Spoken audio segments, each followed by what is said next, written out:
அன்பர்களே வணக்கம்.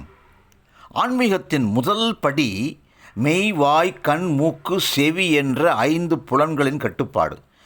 இந்த புலன்களை நாம் கட்டுப்படுத்திவிட்டாலும் அந்தக்கரணம் என்ற நம் மனதை நம்மால் கட்டுக்குள் கொண்டு வர முடிவதில்லையே.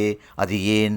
அன்பர்களே, ஒரு காரியத்தை முடித்திருப்போம், ஆனால் அதை இந்த மனம் மீண்டும் மீண்டும் அசை போட்டு நம்மை உண்டு இல்லை என்று ஆக்கிவிடும்.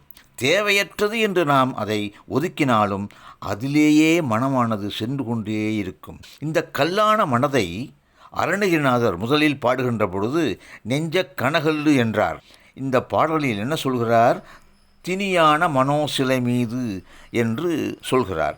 அப்படிப்பட்ட மனதை கட்டுப்படுத்த இறைவன் அருள் வேண்டும்.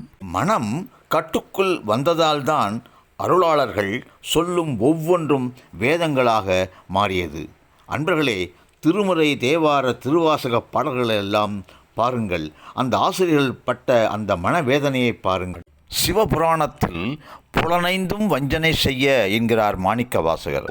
அப்படிப்பட்ட அந்த மனதை எப்படி பண்படுத்த வேண்டும் என்று அருணகிரிநாதர் சொல்கின்றார். வாருங்கள், பாடல் 6 அனுபவிப்போம். திணியான மனோ சிலை மீது உனதால் அணியார் அரவிந்தம் அரும்புமதோ பணியா என வள்ளி பதம் பணியும் தனியா அதிமோக தயாபரணே என்கிற. வள்ளி பதம் பணியும் தனியா அதிமோக தயாபரணே என்றால், முருகா, இந்த பூமியில் ஞான பயிர் வளர்த்து காத்து வந்த வள்ளி என்கின்ற பக்குவப்பட்ட அந்த ஆன்மாவை நீ விரும்பி வந்து அளவற்ற அன்பிலே அவள் மீது காது கொண்ட தயாபரணே, திணியான மனோசிலை மீது உனதால் அணியார் அரவிந்தம் அரும்புமதோ என்று கேட்கிறார். திண்மையான கல்லா கிடக்கும் என் மனம் எப்பொழுது பக்குவப்பட்டு கரையும்?